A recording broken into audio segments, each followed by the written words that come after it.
শিশির ভেজা রাতের শেষে ডাকে ভোরের পাখি, পূব আকাশে সূর্য ঘেঁষে করে ঝিকিমিকি, বুলবুলিরা মধুর সুরে দরুদ পড়ে, বুলবুলিরা মধুর সুরে দরুদ পড়ে।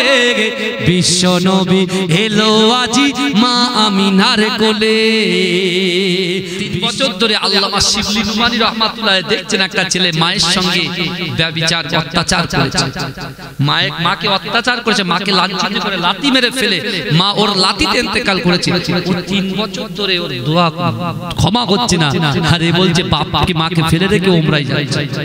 আমি কিন্তু হজ কমিটির মেম্বার, রাজ্যের হজ কমিটির মেম্বার, আমি কেউ জানে না, আমি প্রচারও বেশি করি না, বুঝতে পেরেছেন? এই পদের কিন্তু বিশাল বিশাল দাম আছে, বুঝতে পেরেছেন? এই পদের একটা বিশাল ওয়েট আছে, দাম আছে। আমি সব ওয়েট ভাল লাগে না আমার, বিশ্বাস করে। এই দিয়া তাকাব্বারি, আমি অমুক আমি তমুক 4টে বাউন্সার নিয়ে আমি ঘুরতে পারি না, এই ওয়াকি টকি নিয়ে 4টে বাউন্সার নিয়ে আমি ঘুরতে পারি না। আল্লাহ সে ক্ষমতা আমাদেরকে দিয়েছে, কিন্তু আমাদের সব পছন্দ হয় না। মুজাদ্দিদ জামানের সিলসিলার একনিষ্ঠ গোলাম হিসাবে, কুকুর হিসাবে আমরা কাজ করি, বুঝলেন? আমার পর্দাদা আহমদ আলী হামিদ জালালি রহমাতুল্লাহ আলাইহি আজ থেকে 1,500 আমার পর্দাদাজি রহমাতুল্লাহ আলাইহি 23 বছর ধরে মুজাদ্দিদ জামানের খিদমত করেছিলেন। জোরে বলে কোথায় খিদমত করেছিলেন? তার মাদ্রাসায় খিদমত করেছিলেন। সর্বপ্রথমে ফুরফুরা টাইটেল ফাতিয়া টাইটেল মাদ্রাসার প্রথম সুপারিনটেন্ডেন্ট ছিলেন, সাইফুল হাদিস ছিলেন। আমার পর্দাদা পড়িয়েছেন বুখারী শরীফ। বড় বড় ওলামারা আলেমরা আল্লাহর ওলিরা আমার পর্দাদাজির ছাত্র, কিন্তু কখনো আমরা এই নিয়ে ফখর করি না। করেছি তারা যে জায়গায় পৌঁছেছিল আমরা সে জায়গায় ঠিক পৌঁছাতে পারি। এই জন্য আপনাদের কাছে দোয়া চাইছি, একটু দোয়া করে যেন মাঝরাটি হুজুর পীর কেবলার আওলাদরা, হ্যাঁ মুজাদ্দিদ জামানরা হুজুর পীর কেবলার খলিফার আওলাদ হিসেবে আল্লাহ যেন এই দিনের খিদমত করাটা সঠিকভাবে দুটো কথা বলার তৌফিক দেন। বলুন আমিন। বলবেন না আল্লাহুম্মা আমিন? কিন্তু ভাইজান বিশ্বাস করেন, মানুষের যারা সাহেবে নিসাব, যাদের অর্থ আছে সম্পদ আছে, তাদের জিন্দেগি জীবনে একবার হজ করা ঠিক আছে। এবারে কি হয়, মাকে মা বলছে মনা তোকে তো আমি মানুষ করলাম, আল্লাহ অনেক রুজি দিয়েছে, অনেক ইনকাম দিয়েছে, চল না বাবা তুই তোর স্ত্রীকে নিয়ে যাচ্ছিস, বাবা আমাকে একটু নিয়ে চল না। আহা, বিশ্বাস করেন যদি মাকে নিয়ে যেতে পারেন না আল্লাহ খুশি হয়ে যাবে। জোরে বলবেন না আল্লাহ খুশি হয়ে যাবে। আর এখন কি হচ্ছে, মার অসুবিধা, মার অক্সিজেনের অভাব, ছেলে বলছে নো ওসব পরোয়া নেই, চলো ওমরায় চলো, ওমরায় যাচ্ছে। হ্যাঁ 3 বছর ধরে আল্লামা শিবলি নুমানী রহমাতুল্লাহ দেখছেন একটা ছেলে মায়ের সঙ্গে ব্যভিচার অত্যাচার করেছে, মাকে অত্যাচার করেছে, মাকে লাঞ্ছিত করে লাথি মেরে ফেলে মা ওর লাথিতে ইন্তেকাল করেছে। ও 3 বছর ধরে ওর দোয়া ক্ষমা হচ্ছে না, আর এ বলছে বাপকে মাকে ফেলে রেখে ওমরায় যাচ্ছে। বুঝতে পারছেন না? যারা যাচ্ছে বিরোধিতা করছি না, কিন্তু এগুলো আপনি ভাবুন, চিন্তা করুন, চিন্তা করুন। বড় বড় ওলামারা যারা হাদিসের দার্স দিতেন, মায়ের চিঠি পাওয়ার সাথে সাথে সে বুখারী শরীফের কিতাব খুলে মার কাছে ছুটতেন। জোরে বলে মায়ের কদমটা হচ্ছে আলাদা, মায়ের কদমের নিচে হচ্ছে জান্নাত। জোরে বলে, এই জোরে বলবেন না, জোরে বলবেন না। আমার ভাইরা ভালো করে বোঝার চেষ্টা করে। হযরতে ওমর ফারুক রাদিয়াল্লাহু তাআলা আনহু তিনি রাসূলকে মারতে গিয়ে রাসূলুল্লাহর কাছে নিজের জীবনটাকে উৎসর্গ করে দিয়ে চলে আসলেন। সেই ওমর হুজুরের জামানায় মুসলিম জাহানের দ্বিতীয় খলিফা তিনি যখন ছিলেন, আল্লাহ এত পাওয়ার দিয়েছিলেন। কি পাওয়ার দিয়েছিলেন জানেন? এটাকে আমাদেরও আল্লাহ পাওয়ার দিয়েছেন, আপনি শুনেন বুঝতে পারবেন। আল্লাহ বলছে, আল্লাহ রাসূল বলছেন যে আমি রাসূলুল্লাহ জবান দিয়ে, আমার জবান মোবারক দিয়ে যে কথাটা আমি বলি, আল্লাহ আসমানে ওই কথাটা কবুল করে দেয়। আমার আল্লাহর রাগের চেয়ে দয়া বেশি। এই আমার আল্লাহ পাকের রাগের থেকে কি বেশি? দয়া বেশি। তাহলে আমরা যারা ভুল করেছি ভাই, যারা আমরা নামাজ কাজা করেছি, নামাজকে ছেড়ে দিয়েছি, মসজিদে যাইনি, জামাতের সাথে নামাজ আদায় করিনি, এরকম মানুষ অনেকে আছে। কিন্তু আপনি তো জানেন এক ওয়াক্ত নামাজ ছুটে গেলে কত কোটি বছর জাহান্নামে পড়তে হবে। এর ভিতরে ইখতিলাফ আছে, তবুও পড়তে হবে জাহান্নামে। জাহান্নামের আযাব তো বড় শক্ত আযাব। জাহান্নামের আযাব তো বড় শক্ত আযাব। তাই দুটো আয়াত পড়েছি, এই দুটো আয়াতের ভিতরে ভালো করে সমন্বয়টা ভালো করে বুঝে যান। আল্লাহ বলছে বান্দা আমি আল্লাহ তোমাদেরকে পরীক্ষা করব। আবার আল্লাহ বললেন বান্দা আমি আল্লাহ বলছি ওয়ালিমান খাফা মাকামা রাব্বিহি জান্নাতান, যার ভিতরে আমি আল্লাহর ভয় থাকবে, আমি আল্লাহর সামনে দাঁড়ানোকে ভয় করবে, আমি আল্লাহ তাকে দুটো জান্নাত দেব। জোরে বলে। তাহলে আপনি নামাজ যদি ছেড়ে দেন তাহলে আপনি যাচ্ছেন জাহান্নামে। আর যদি আল্লাহকে ভয় সত্যিকারের দিলের ভিতরে আপনার সেভ হয়ে যায় তখন আপনি কি করবেন? নামাজটা ঠিকঠাক আদায় করবেন, স্ত্রীর হক আদায় করবেন, সন্তানের হক আদায় করবেন, হ্যাঁ পড়োশির হক আদায় করবেন, হুকুকুল্লাহ আল্লাহর হক, হুকুকুল ইবাদ সৃষ্টির হক যেটাকে আমরা বলি বান্দার হক, ওই হকটাও আপনি পাই টু পাই যখন পালন করবে, আল্লাহর ভয় যখন আপনার দিলের ভিতরে এসে যাবে, আল্লাহ পাক বড় বড় মুসিবত, বড় বড় পালা মুসিবত থেকে, অত্যাচার থেকে, লাঞ্ছিত থেকে, অপমানিত থেকে আল্লাহ হেফাজত করে দুটো জান্নাত গিফট করবে। জোরে জোরে। এই মুসলিম জাহানের দ্বিতীয় খলিফা হুজুরের জামানায় একটা যুবক ছেলে ছিল, বুঝলেন? কোন কোন কিতাবে অনেক রকম কথা লেখা আছে, কিন্তু 20 থেকে 30 বছরের মধ্যে এই যুবক ছেলেটা একটা রুটিন করেছিল। সে 5 ওয়াক্ত নামাজ জামাতের সাথে মসজিদে নববীতে ইমাম ছিলেন। হযরতে ওমরে ফারুক রাদিয়াল্লাহু তাআলা আনহু ছিলেন ইমাম, আর এই যুবকটা ছিল মুক্তাদি। জোরে বলে, এই জোরে বলবেন না? এই আমার রাসূলুল্লাহর পাওয়ার কত জানেন এই যুবক? এখানকার যুবকরা বলেছে হুজুর রাসূলুল্লাহ সম্পর্কে আলোচনা করলে আমাদের গ্রামের মানুষগুলোকে পাগল হয়ে যায়। এই যুবক তুমি শোনো, বাপ আদম আলাইহিস সালাতু ওয়াস সালামের ছেলের নাম হযরত শীস আলাইহিস সালাতু ওয়াস সালাম, বাপও নবী ছেলেও নবী, বাপও নবী ছেলেও নবী। হযরত আদম আলাইহিস সালাতু ওয়াস সালাম 1.5 ঘন্টা, 2.5 ঘন্টা, 3 ঘন্টা, 3.5 ঘন্টা, 4 ঘন্টা ছেলে নবী শীস আলাইহিস সালাতু ওয়াস সালামের কথোপকথন করতে করতে 4.5 ঘন্টার ভিতরে প্রত্যেক সেকেন্ডে সেকেন্ডে আমার রাসূলুল্লাহর নাম করছেন। জোরে বলুন। যখন আমার নবীর নাম বারবার সেকেন্ডে সেকেন্ডে করছে, হযরত শীস আলাইহিস সালাতু ওয়াস সালাম একটা যুক্তি দেখালেন, একটা যুক্তি দেখালেন বাপকে, বাপও নবী ছেলেও নবী। মাস আর এখন বলবো হাসবেন না তো, বাপ বসে বসে চায়ের দোকানে চা খায়, বিড়ি খায়, এক সাইডে একটা ওয়াল তোলা আছে, এপারে আছে বাপ বিড়ি চা, এদিকে সিরিয়াল দেখছে, আর ডান দিকে ছেলেও বিড়ি চা খাচ্ছে, এদিকে রামবোর্ড ঢুকছে, আবার কি দেখছে? গান শুনছে। এরকম চলছে এখন বর্তমানে। আচ্ছা আচ্ছা আচ্ছা বাবাজি, এই অবস্থায় যদি ইজা জা আজালুহুম লা ইস্তাখিরুনা সাআতাও ওয়া লা ইস্তাকদিমুন, মৃত্যু যখন আসবে 1 সেকেন্ড লেট হবে না। এই যুবক তুমি এক্ষুনি তুমি প্রতিশ্রুতি দিয়ে বলবে এই দুনিয়াতে আসার সিরিয়াল আছে, যাওয়ার কি কোনো সিরিয়াল আছে? নাই। তখন ওই মুহূর্তে যদি জাহানটা বেরিয়ে যায়, মৃত্যুটা কি মৃত্যু হবে? কথা বলে, জাহান্নামে মৃত্যু হবে না জান্নাতে মৃত্যু হবে? কথা বলেন বাবাজি। জাহান্নামে মৃত্যু। কিন্তু আপনি নামাজ পড়েননি, বাড়ি থেকে নিয়ত করেছেন আজকে নামাজ পড়তে যাব, রাস্তার মাঝখানে যে কোনো ভাবেই হোক আপনার জাহান থেকে রূহটা বেরিয়ে গেল, আপনার বডি থেকে রূহটা বেরিয়ে গেল, ওই মৃত্যুটা আল্লাহর কাছে জান্নাতে মৃত্যু হয়ে যাবে। এজন্য বলে ও ভাই শুনেন না, বিশ্বাস করে আমরা বুঝি না, তাই বোঝার চেষ্টা করি না। আমরা মানুষকে গীবত করি, পরচর্চা করি, পরনিন্দা করি, বাজে বাজে কুরুচিকর মন্তব্য করি। একজন নামাজি সে নামাজ পড়ে 5 ওয়াক্ত দান করে, কিন্তু সে যদি ইমাম সাহেবের বিরুদ্ধাচরণ করে, কুরুচিকর মন্তব্য করে, আর ইমাম সাহেব যদি ইমাম সাহেবকে করে ঠিক আছে, কিন্তু যদি একটা বেনামাজিকে, কোন একটা বেনামাজিকে যদি কুরুচিকর মন্তব্য করে, লাভ কিন্তু ইমাম সাহেবের হবে আর এই বেনামাজির হবে। কেন বলেন তো? কেন এ যা নেকি কামাচ্ছে, এ গীবত করছে, এই নেকিটা পাস করে দিচ্ছে আল্লাহর কাছে, ইমাম সাহেবের কাছে, আর জানো না যে নামাজি পড়ে না তার কাছে, ওর লাভ হচ্ছে। আমার গীবত করা মানে আপনার লস, আমার লাভ। তাই তো আমার রাসূলুল্লাহর কোনো তার 63টা বছর জিন্দেগিতে একটা কেউ দেখাতে পারবে আল্লাহ রাসূল জীবনে মিথ্যা কথা বলেছেন? কোন তাফসীরের ভিতরে, কোন হাদিসের ভিতরে, সিয়াসতের হাদিসের, আরো হাদিসের কিতাব তো বহুত আছে, কেউ দেখাতে পারবে? কারুর ক্ষমতা নাই, কারুর ক্ষমতা নাই। স্বয়ং আবু জেহেল পর্যন্ত উম্মে জামিল তার স্ত্রীর কাছে বলেছেন যে মুহাম্মদকে আমরা মিথ্যে কথা বলি, মিথ্যাবাদী বলি, পাগল বলি, হ্যাঁ মুহাম্মদকে পাগল বলি, মুহাম্মদকে আমরা শাহের বলি, কবি বলি, কিন্তু শুনো উম্মে জামিল, মুহাম্মদ কিন্তু পাগল নয়, মুহাম্মদ কিন্তু পাগল নয়, মুহাম্মদ হচ্ছে সত্যিকারের নবী। জোরে বল। যে কোরআন তুমি তুলে রেখেছো বাড়িতে, ওই কোরআন পড়ছে, আবু জেহেল এসে শুনছে। আবু জেহেল বলছে মুহাম্মদ কোরআন যেন বাইরে না যায়, আমার রাসূলুল্লাহর কাছে চালা। এই আমার দয়ার নবীর কাছে চালাকি। এই আমার রাসূল সেই সময় সংকল্প করলেন, সেই সময় নিয়ত করলেন।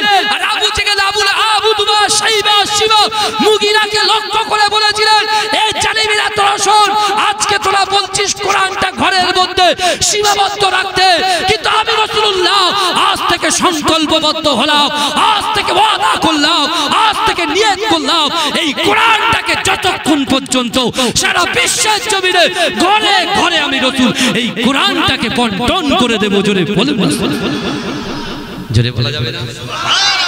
আপনি বলেন তো রাসূল নিয়ত করেছেন ঘরে, আজকে সারা বিশ্বের জমিনে যে কান্ট্রিতে যাবে, হে যুবকেরা, যে কান্ট্রিতে যাবেন সেই কান্ট্রিতে মুসলমান পাবেন। আমেরিকায় চলে যান, মুসলমান পাবেন। হল্যান্ডে চলে যান, মুসলমান পাবেন।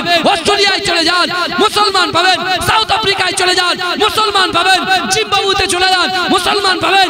ইংল্যান্ডে চলে যান, মুসলমান পাবেন। এই যুবকেরা যেখানেই যাবেন সেখানেই মুসলমানকে পাবেন। জোরে বলুন না। কিন্তু মুসলমানদের দুটো কাজ ভালো করে করতে হবে। কোরআনকে বুকে ধরে নামাজের পাটিতে চাইবে শুধু, কোনো মানুষের কাছে নয়, কোনো মানুষের কাছে চাইবে না, চাইবে শুধু একটা জায়গায়, যে জায়গার কথা আল্লাহ কোরআনে বলেছেন, বান্দা উদউনি ওয়াস্তাজিব লাকুম, বান্দা তোরা আমার কাছে চা। তোদের বাড়িতে অসম্ভব, তোদের বাড়িতে অশান্তি, তোর মনে অশান্তি, তোর পিতামাতা কষ্ট পাচ্ছে, তুই শরীরে কষ্ট পাচ্ছিস, মা তুই কষ্ট পাচ্ছিস, আল্লাহর কাছে চা। অবশ্যই অবশ্যই লা তাকনাতু বির রাহমাতিল্লাহ, আমার রহমত থেকে নিরাশ হোস না। বান্দা তোর কষ্ট হচ্ছে, ইন্নাল্লাহা মা'আস সাবিরিন, তুই সবর ধর, তুই ধৈর্য ধর। তুই যদি ধৈর্য ধারণ করে আমি আল্লাহর উপর ইস্তেকামাত থাকতে পারিস, একদিন তোর বিজয় আসবে। জোরে বলুন, জোরে বলে বল না, এই চিৎকার দিয়ে বল বল বল। সেই রাসূল সাল্লাল্লাহু আলাইহি ওয়াসাল্লামের 4.5 ঘন্টার কথার ভিতরে প্রত্যেক কথাই কথাই হযরত আদম আলাইহিস সালাতু ওয়াস সালাম আমাদের আদি পিতা বারবার আমার নবীর প্রশংসা করছে। জোরে বল। হযরত ঈসা আলাইহিস সালাতু ওয়াস সালাম বলছে, আব্বু কি ব্যাপার বলেন তো? বলে কেন বাবা? বলছে আব্বু আপনি যে এই 2.5 ঘন্টা ধরে 4.5 ঘন্টা ধরে যে নবী নবী করছেন, তাহলে একটা কথা বলবো কি? বলে হ্যাঁ বলো, একটা কথা বলবো। বলে বলো বাবা। বলে শুনুন আব্বু, আপনিও নবী। এই শুনছেন তো আপনারা? একটু তাকবীর দেন তাহলে বুঝতে পারবো। নারে তাকবীর, আর একটু জোরে হবে না? নারে তাকবীর, নারে তাকবীর। मसला के मुजाद्दिद ज़मान, मसला के मुजाद्दिद ज़मान, नारे तकबीर। शिशिर भेजा रातेर शेषे डाके भोरेर पाखी, पूब आकाशे सूरज हेसे करे झिकिमिकि, बुलबुलिरा मधुर सुरे दरुद पड़े, बुलबुलिरा मधुर सुरे दरुद पड़े। विश्व नबी एलो आजी मा आमिनार কোলে, বিশ্ব নবী এলো আজি মা আমিনার কোলে। রাতের আধার ঘুচে গেল, ফজর হলো যখন, আমার নবী দুনিয়াতে এসেছিল তখন। বুলবুলিরা মধুর সুরে দরুদ পড়ে, বুলবুলিরা মধুর সুরে দরুদ পড়ে। বিশ্ব নবী এলো আজি মা আমিনার কোলে, বিশ্ব নবী এলো আজি মা আমিনার কোলে। ভোরের আলো উদয় হলো, এলো যে রাসূল, ফেরেশতারা হুরবালারা খুশিতে মশগুল। ভোরের আলো উদয় হলো, এলো যে রাসূল, ফেরেশতারা হুরবালারা খুশিতে মশগুল। বুলবুলিরা মধুর সুরে দরুদ পড়ে, বুলবুলিরা মধুর সুরে দরুদ পড়ে। বিশ্ব নবী এলো আজি মা আমিনার কোলে বিশ্ব নবী এলো আজি মা আমিনার কোলে শিশির ভেজা রাতের শেষে ডাকে ভোরের পাখি পূব আকাশে সূর্য ঘেঁষে করে ঝিকিমিকি বুলবুলিরা মধুর সুরে দরুদ পড়ে বুলবুলিরা মধুর সুরে দরুদ পড়ে বিশ্ব নবী এলো আজি মা আমিনার কোলে বিশ্ব নবী এলো আজি মা আমিনার কোলে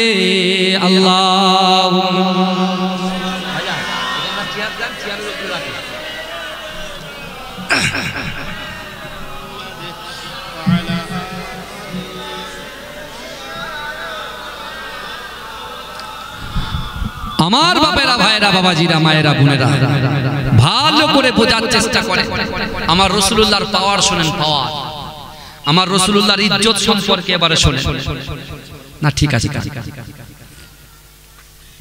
ঠান্ডার সময় তো একটু চা খাচ্ছি ভাই বিয়াদবি ক্ষমা করবেন আগের থেকে অনেকে কিন্তু এই মাইকে অনেক রকম মন্তব্য করে বলে ডাজ নট ম্যাটার ওটা কোনো ব্যাপারই না আমাদের কাছে কেন বলেন তো ওই বললাম যে যার গীবত করবে তার মাইনাস হবে আমার প্লাস হবে তার মাইনাস হবে আমার প্লাস হবে একটা ঘটনা টুক করে বলে দিই শুনুন উসমানীয় শাসন আমলে একটা বাদশা ছিল যার নাম হচ্ছে সুলতান সুলাইমান কানুনী রাহমাতুল্লাহ আলাইহি মায়েরা ভালো করে শুনেন মায়েদের বোঝার দরকার আছে সুলতান সুলাইমান কানুনী রাহমাতুল্লাহ আলাইহি তিনি সেই রাজ্যের বিশাল বড় রাজা তার রাজত্বে সে রাজা রাতে ঘুমাচ্ছে আমরা ঘুমিয়ে স্বপ্ন দেখি তো ভাই অনেক ছেলে স্বপ্ন দেখে টাকা টাকা শুধু অনেক তাই ফ্ল্যাট কিনছেন এই আশেপাশের ছেলেরা এই যে প্রজেক্টটা নেমেছে এরা মনে করছে শুধু স্বপ্ন দেখছে মাশাআল্লাহ চারখানা ফ্ল্যাট বুক করে ফেলবে সকালে উঠে দেখছে গায়ে কম্বল নাই কেঁদা নাই খাট থেকে নিচে কি বুঝলে কিন্তু আমার ভাইরা আরে স্বপ্ন দেখবেন তো টাকার স্বপ্ন কেন দেখবেন সব সময় দৌড় করবেন সব সময় দৌড় করবেন যদি একবার যদি রাসূলকে দেখেন বারহাক সত্য দেখেছেন জোরে বলে শয়তান নকল করতে পারে আপনি স্বপ্ন দেখে রাকিবুল ভাই খুব সুন্দর গজল বলে কত শয়তান আমার সূরাতে তোমার সামনে দাঁড়িয়ে রয়েছে কত দেখাচ্ছে কি এটা শয়তান এই স্বপ্ন দেখে কোন লাভ স্বপ্ন দেখতে গেলে কোরআনের সুন্দর সুন্দর স্বপ্ন দেখতে হবে বুঝতে পারছেন বাজে খেয়াল যে বাজে খেয়াল করবে বাজে জিনিস চিন্তা করবে তার সামনে যে বাজে জিনিস কেউ যদি পরীর চিন্তা করে পরী আসবে সর্বনাশ করে দিয়ে চলে বুঝতে পেরেছেন সমাজদারও কো ইশারায় কাফি কিন্তু আমার ভাইরা একটু ভালো করে বোঝার চেষ্টা করে সুলতান সুলাইমান কানুনী কি করলেন জানে রাতে স্বপ্নে ধরপড় করে উঠে তার উজিরকে ডাকলেন বাবা শোনো শিগগিরই ঘোড়া রেডি করো বলে কেন বলে না আমার রাজত্বে মানুষ খেতে পাচ্ছে কি পাচ্ছে না সেটা একটু দেখার বিষয় আছে বুঝতে পারছেন না তিনি ঘোড়ার পিঠে উঠেছেন ঘোড়া চলতে চলতে দেখতে পেলেন কিছু লোক জড়ো হয়ে দাঁড়িয়ে আছে তিনি নামলেন নেমে দেখছেন একটা লাশ পড়ে আছে কি পড়ে আছে একটা লাশ আমার ভাই জানেরা এ নবী পাকের উম্মত উম্মতিরা এ নবী দিওয়ানারা একটু ভালো করে বোঝার চেষ্টা করে আজকে আমরা মানুষের বাহ্যিক দিকটা দেখে তার মন্তব্য করি পরচর্চা করি কিন্তু এই যুবকেরা ওই সুলতান সুলাইমান কানুনী যখন তার রাজত্বের ভিতরে ঢুকলেন এই যুবকেরা একটা লাশকে যখন পড়ে থাকতে দেখলেন ওই সময় বললেন বাবারা এই লাশটাকে সুন্দর করে কেন গোসল করাওনি এই লাশটাকে কাপনের ব্যবস্থা কেন করনি এই লাশটাকে কবরে কেন মাতপান করনি এ যুবকেরা ওই জায়গায় যারা দাঁড়িয়ে ছিল তারা বলল না না এটা কখনো হতে পারে না বলছে কেন বলছে এই ব্যক্তিটা ছিল মদখোর এই লোকটা ছিল জিনাখোর না না না যে মদ খেয়েছে আর সারা জীবন জিনা করে ফুর্তি করেছে তার কাপন দাপন যারা যার নামাজ আমরা কেউ দেব না এ যুবকেরা যে এই কথা বললেন সাথে সাথে সুলতান সুলাইমান কানুনী বলছে এ বাবারা তুমি বলো তো দেখি এই লোকটা কি উম্মতে মুহাম্মাদি নয় সুলতান সুলাইমান কানুনী বলছে এই লোকটা কি উম্মতে মুহাম্মাদ এ আবু বকর এ নারে তাকবীর নারে তাকবীর মাসলাকে মুজাদ্দিদ জামান এ আমার প্রিয় ভাই এসেছেন আলহামদুলিল্লাহ মহব্বত খুব মহব্বত করে তাকবীর দেবেন না নারে তাকবীর নারে তাকবীর নারে তাকবীর হে প্রভু রহমান তোমারই সেরা দান নূরানী আল কোরআন নূরানী আল কোরআন জোরে বলবেন না এই জোরে হবে হবে হবে হবে কমিটি ভাইরা খুব বলে হুজুর গজল বলবেন হুজুর গজল বলবেন তো হুজুর গজল বলুক কজ বাদ দিক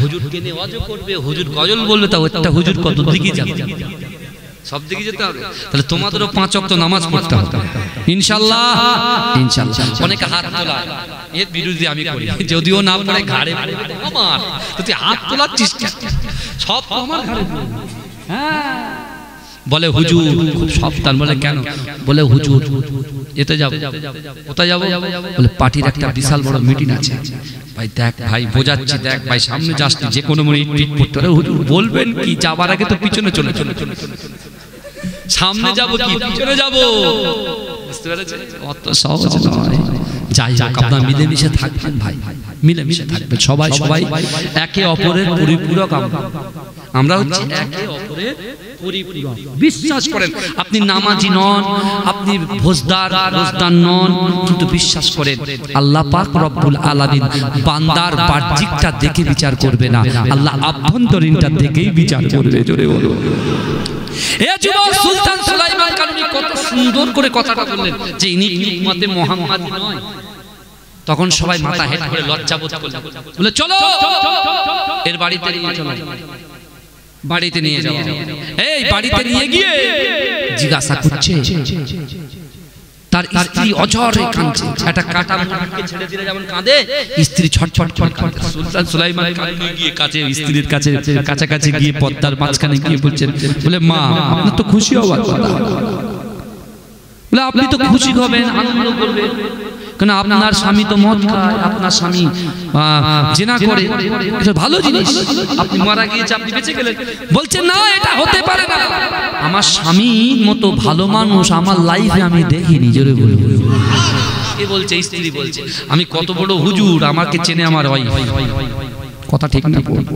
ফজরের নামাজ পড়ি কি পড়ি না ওই তো জানি কথা ঠিক না বলবো কিন্তু আল্লাহ তো দেখছে বুঝলে সব ধরা পড়ে যাব চিন্তা করার কোনো কারণ নেই সব পরিষ্কার হয়ে যাবে কিয়ামতের মাঠে বুঝতে পেরেছেন সব এখন একটু সবর করেন ধৈর্য ধরেন আর যুবকদেরকে বলবো ওই সব কম্বল মুড়ি দিয়ে যে কাজগুলো তোমরা করো মোবাইল নিয়ে সব বাদ দাও বাদ দিয়ে একটু নামাজের পাটিতে দাঁড়াও আর কোরআন তেলাওয়াত করো কোরআন যারা জানে না যোগ্য ভাই আমার ভাই আছে যোগ্য মানুষ ইনার কাছ থেকে কোরআনটা শিখে নেবেন দেখবেন তুমি এতদিন ধরে নিয়ত করছিলে আল্লাহ কবুল করছে না কোরআন শিখেছো আল্লাহ নিয়ত পূরণ করে দিয়েছে এজন্য বলবেন না এখন সুলতান সুলাইমান কানুনি স্ত্রীকে যখন বললেন স্ত্রী বলছে না আমার স্বামীর মতো ভালো মানুষ একটাও নেই বলে কেন লোক তো আপনার স্বামীকে জুয়ারি বলছে মাতালি বলছে জেনা করে বলছে আমার ভাই জানেরা হে নবী পাকের উম্মত উম্মতিরা হে নবী দিওয়ানারা হে যুবকেরা একটু ভালো করে বোঝার চেষ্টা করেন বাবা ওই নারী কাঁদতে কাঁদতে বলছে হুজুর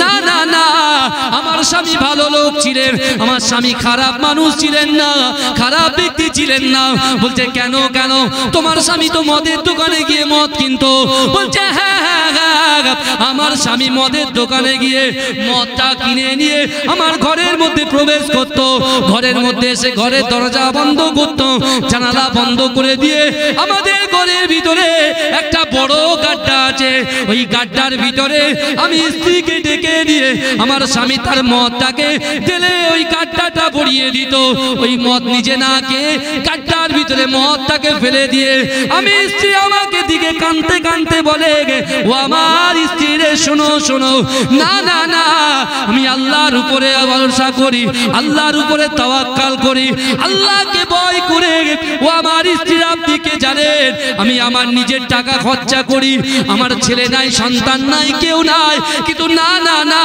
এই যে মদটা কিনে এনে আমি এই মাটিতে ঢেলে দিলাম এই গাড্ডায় ঢেলে দিলাম ও আমার স্ত্রী রে একজন বাপের ছেলেকে যারা মদ খায় একজন বাপের ছেলে যে মদ খায় তার মদ খাওয়া থেকে আমি একজনকে বিরত রাখতে পারলাম।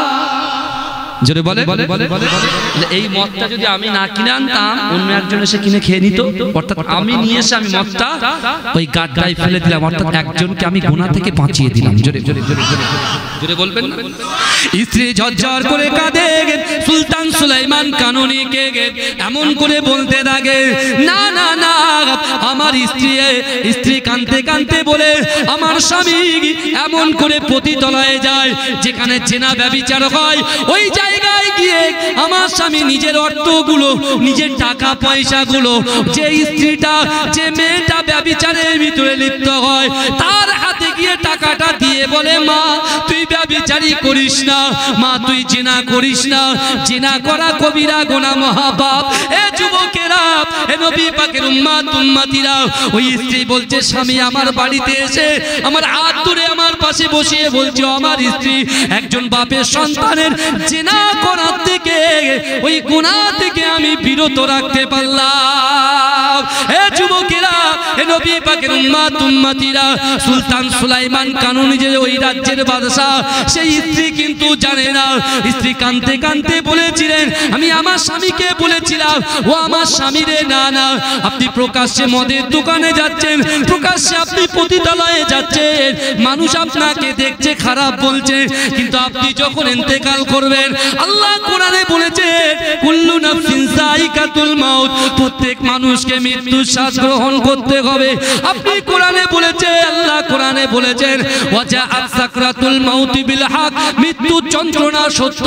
কিন্তু না না না, আপনি এভাবে যদি এমন করে প্রকাশ্যে গুনাহ করেন, প্রকাশ্যে এই সকল কাজগুলো করেন, আল্লাহ তো দেখতে পাচ্ছে আপনার ভিতরের জিনিসগুলো, কিন্তু বাহ্যিক দিক দিয়ে আপনার ইন্তেকালের সময় কেউ আপনাকে কাফন দেবে না, কেউ আপনার জানাজা পড়াবে না, কেউ আপনার জানাজার ইমাম হবে না, কেউ আপনাকে গোসল দেবে না, লোক আপনাকে লাঞ্ছিত করবে, অপমানিত করবে। এ যুবকেরা, ওই সময় আমার স্বামী বলেছিল, আমার হাত ধরে বলছে, না না না, আল্লাহ বলছে বান্দা তোদের দিকে আমি আল্লাহ দেখি, আল্লাহর বিচার সত্য, আল্লাহর ওয়াদা সত্য, আল্লাহর ভয় কোন অন্তরে নিয়ে আছি। না না না, ও আমার স্ত্রী আপনি ঘাবড়াবেন না, এমন একটা দিন আসবে যেদিন আমি ইন্তেকাল করব, আমার এলাকার লোক যদি আমার জানাজার নামাজ না পড়ে, আমি কথা দিয়ে গেলাম আমার আল্লাহ পাক অবশ্যই আমার জানাজার ইমাম করে আমাদের রাজত্বের রাজা হযরত সুলাইমান কানুনীকে আমার জানাজার ইমাম বানিয়ে দেবে। নারায়ে তাকবীর, নারায়ে তাকবীর। আমার ভাইরা দাঁড়িয়ে আছেন কে? ওই স্ত্রীর সামনে দাঁড়িয়ে আছেন কে? স্বয়ং তার রাজত্বের রাজা কে? সুলতান সুলাইমান কানুনী। কিন্তু তিনি জানেন না। মানুষের বদনাম করবে, হ্যাঁ বদনাম করবে, করেন, যত পারেন তত করেন, কি হবে? মাইনাস। এই কি হবে? মাইনাস হবে। আর যত ধৈর্য ধরবেন তত কি হবে? প্লাস। যাক আমার যুবকরা বুঝেছে আলহামদুলিল্লাহ। এবারে সুলতান সুলাইমান কানুনী তো অবাক। রাসূলুল্লাহ কোরআন ঘরের ভিতরে পড়েছে, আবু জেহেল আবু সুফিয়ানরা বলেছে ঘরের বাইরে না যায়, রাসূল নিয়ত করেছে, আল্লাহ নিয়ত কবুল করেছেন না করে জোরে বলবেন না। এবার আমার রাসূলুল্লাহর মুখের বাণী, রাসূল বলছে আমার জবান দিয়ে যে কথা বলে আল্লাহ আসমানে কবুল করে, আমার কিছু উম্মত আছে দুনিয়ার জমিনের উপরে আল্লাহর ভয়, রাসূলুল্লাহর মহব্বত, নামাজের পাটির উপরে বসে আল্লাহর কাছে যেটা চাইবে আল্লাহ সেটা কেউ করবে। বাস হয়ে গেল। আপনাদেরও অপশন আছে, আমার মায়েদের অপশন আছে যারা পর্দায় বসে আছে। কটা জিনিস থাকতে হবে? তিনটি। চাষ করেন তো আপনারা? চাষে বরকত পেতে চান? এই চাষ করেন তো আপনারা? আপনারা চাষ করেন, কলকাতার বাবুরা খায়। কি বলছেন আপনারা? চাষ করা বন্ধ করে দেন, বাবুদের খাওয়া মাথায় উঠে। আপনাদের একটা ইজ্জত আছে, আল্লাহ ইজ্জত দিয়েছে, আল্লাহ সম্মান দিয়েছে ভাঙড়বাসীকে, বুঝতে পারছেন? কারণ আল্লাহটা নিয়ামত দিয়েছে আপনাদের। চাষ যদি সবজি যদি না করে আপনারা সাপ্লাই না দেন, সব না খেয়ে ওই শুধু শুকনো ভাত খেতে হবে, বুঝলেন? বুঝতে পারছেন? বাবুদের সব ছেলেরা গাট্টা গাট্টা চেয়ার আপনি গাড়ি থেকে নামলে পেটগুলো থরথর করে কাঁপে, সব আপনাদের কষ্টের সবজি খেয়ে। বুঝতে পেরেছেন? সবজি দেওয়া বন্ধ করবেন, কাক তুলে নিয়ে চলে যাবে। কথা ঠিক না? অত সহজ নয়। নিয়ামত আল্লাহ দিয়েছেন, আল্লাহকে খুশি করার চেষ্টা করে। যে কথা বলছিলাম না প্রথমে, বাপকে লাথি মেরেছিল, মাকে লাথি মেরেছে, মা ইন্তেকাল করেছে। সুলতান সুলাইমান কানুনি কি করলেন? এই আপনার হযরত শিবলি নুমানি রাহমাতুল্লাহ আলাইহি বললেন, তিনি কাশফে বসে গেলেন। কাশফে বসার পরে আওয়াজ আসছে, এই শিবলি নুমানি, ও ছেলের ক্ষমা হবে না, ও ছেলের ক্ষমা হবে না। সারা জীবন যদি কাবা শরীফের পাশে বসে বসে আল্লাহর কাছে ক্ষমা চায়, ও হবে না, ওকে আসতে হবে ওর মায়ের কাছে। জোরে বলবেন না, জোরে বলবেন না। কার কাছে আসতে হবে? যতই দড়ি বেঁধে আপনি গরুকে ছেড়ে যান ঘোড়ার গোড়ায়, কি আসতেই হবে, কিচ্ছু করার নেই, মায়ের কাছে আসতে হবে। সুলতান আপনার শিবলি নুমানি রাহমাতুল্লাহ আলাইহি ছেলেটাকে বলছে, বাবা ওঠ এখান থেকে, চল কাবা শরীফ ছেড়ে দে, চল তোর মায়ের কবরের কাছে চল। জোরে বলুন না সুবহানাল্লাহ। আর এক শ্রেণীর আলেম, এক শ্রেণীর ইউটিউব মুফতি, তারা আমার যুবকদেরকে বলছে কবর জিয়ারত করা বিদআত, হারাম, অমুক তমুক করে। বাবা, মা বাপ মানুষ করেছে কষ্ট করে, আরে বলছে কবর জিয়ারত করা বিদআত। ভাই হাদিস শরীফের মধ্যে এসেছে, মা আয়েশা সিদ্দিকা রাদিয়াল্লাহু তাআলা আনহার ঘরেতে বিশ্বনবী রাসূলুল্লাহ শুয়ে আছেন, হঠাৎ করে দেখছেন রাসূল নাই। এই শুনতে পাচ্ছেন আমার কথা? রাসূলুল্লাহ, মা আয়েশা বলতে সর্বনাশ, মদিনার কাফেররা সব মক্কা থেকে সব মদিনায় চলে এসেছে রাসূলকে মারার জন্য। রাসূলকে খুঁজতে খুঁজতে পারে, যে কোনো মুহূর্তে রাসূলকে অ্যাটাক করতে পারে, যে কোনো মুহূর্তে রাসূলকে কতল করতে পারে। মা আয়েশা কাঁদতে কাঁদতে ঘর থেকে বেরিয়ে গেছে। যেই বেরিয়ে গেছে, বেরিয়ে গিয়ে খুঁজতে একদম জান্নাতুল বাকিতে গিয়ে দেখছে আল্লাহর রাসূল কবরের সামনে রেখে দু হাত উত্তোলন করে আল্লাহর কাছে কবরবাসীদের জন্য, তার উম্মতদের জন্য আল্লাহর কাছে দোয়া চাইছে। জোরে জোরে বলছে। মেরাজের যে রজব মাস মেরাজ হচ্ছে, এই আজ আমি করেছি, ইউটিউবার ভাইদের কাছে আছে। আল্লাহর রাসূল একটা জায়গায় দাঁড়িয়েছে, কে বোরাক থেকে দাঁড়িয়েছে। জিবরাইল বলছে, ইয়া রাসূলুল্লাহ আপনি এখানে দুই রাকাত নামাজ পড়ুন। তা আল্লাহর রাসূল দুই রাকাত নামাজ পড়ে হেঁটে চলে যাচ্ছে ডান দিকে। জিবরাইল বলছে, ইয়া রাসূল আপনি যাচ্ছেন কোথায়? বলে কেন জান্নাতে যাচ্ছি। বলে ইয়া রাসূলুল্লাহ জান্নাত তো এখন অনেক দূর। বলে কেন? লোকান থেকে তো জান্নাতের সুঘ্রাণ আসছে। জিবরাইল বলছে, ইয়া রাসূলুল্লাহ আপনি কি জানেন, আপনি কি জানেন যেখান থেকে জান্নাতের সুঘ্রাণ আসছে ওটা অন্য কোনো জায়গা নয়, ওটা হচ্ছে একটা কবর। জোরে বলে, ওটা কি? কবর। আল্লাহ কার কবর? আল্লাহ রাসূলকে পুরোপুরি ঘটনা জানিয়ে দিলেন। জিবরাইলের দ্বারা রাসূলুল্লাহকে পুরো ঘটনাটাই জানিয়ে দিলেন। তাফসীরের মধ্যে এসেছে, ফেরাউনের জামানায় একজন নারী ছিল, তার নাম হচ্ছে মাস্তা। সেই মাস্তার কবর আর তার দুটো মেয়ের কবর। কারণ যখন ফেরাউন নিজেকে খোদা দাবি করেছিল, এই মাস্তাকে কষ্ট দিয়ে অত্যাচার করে ফেরাউন বারবার বলানোর চেষ্টা করেছিল যে তুই বল আমি খোদা, কিন্তু এই মাস্তা ওই নারীটা বলেনি, কারণ তার ভিতরে ঈমান ছিল। জোরে বলে, তার ভিতরে খাউফে ইলাহি, আল্লাহর ভয় ছিল। তার একটা দুধের মেয়ে ছিল, বাচ্চা মেয়ে, আর তার 8 বছরের একটা মেয়ে ছিল। সেই মেয়েটাকে ফেরাউন উত্তপ্ত তৈলের মধ্যে ফেলে দিল। ফেলে দেওয়ার পরে, উত্তপ্ত তৈলের ভিতরে ফেলে দেওয়ার পরে মায়ের সামনে মেয়ে হত্যা হয়ে গেল, ইন্তেকাল করলো, পুরো ভাজি হয়ে গেল। আর এই দুধের শিশুটা যেটা ছিল, যে মেয়েটা, তার জবানটা আল্লাহ খুলে দিল। জোরে বলে, সেই মেয়েটা, দুধের শিশু কথা বলতে পারে না। সেই মেয়েটা বলছে, মা ফেরাউন যতই বলুক, আমাকেও যদি উত্তপ্ত তৈলের মধ্যে ফেলে দেয় আর আপনাকে যদি বলে যে আমি ফেরাউনকে খোদা বলে মান, মা আমার জীবন চলে যাবে, কিন্তু ফেরাউনকে আপনি খোদা কখনো বলবেন না, কারণ আমাদের আসল খোদা হচ্ছে আমার আল্লাহ। জোরে বলুন না সুবহানাল্লাহ। যে আল্লাহ ফেরাউনকে সৃষ্টি করেছে, যে আল্লাহ আমার বড় বোনকে সৃষ্টি করেছে, যে আল্লাহ আপনাকে সৃষ্টি করেছেন, সেই আল্লাহ আমি দুধের শিশুটাকেও সৃষ্টি করেছে। জোরে বলুন, এই জোরে বলা যাবে না সুবহানাল্লাহ? নারে তাকবীর, নারে তাকবীর। আমার ভাইরা, মায়ের কোল থেকে ওই বাচ্চার কথা শুনে ফেরাউন এত রেগে গিয়েছিল, চুলের মুঠটা ধরে এই শুনছেন ফেলে দিলেন। মায়ের সামনে দুটো কন্যা সঙ্গে সঙ্গে শহীদ। তারপরে কি হলো? মুসাতার, যখন মুসাতার কল্লাটা ফেলবে,